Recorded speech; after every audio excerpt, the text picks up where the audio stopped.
There are a lot of potential reasons why you might be experiencing trouble on Peacock TV. In today's tech video, I'm going to show you how to fix the most common problems with Peacock TV on your Roku TV.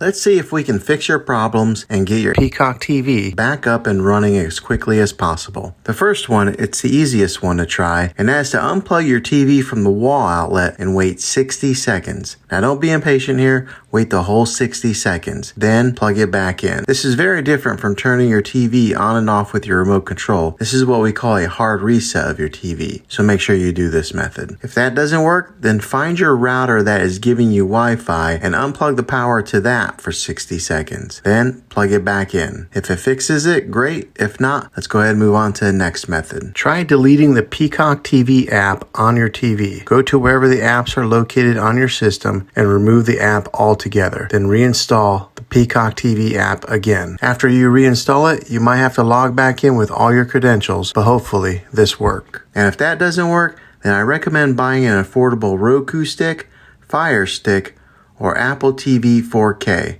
and plug that into your TV and use that as your main streaming player. You'll be able to access Peacock TV that way. I'll put links in the description down below of where you can get one. Well, hopefully this video was helpful. If it was, go ahead and throw a thumbs up on it.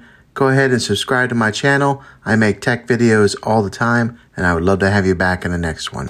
Take care.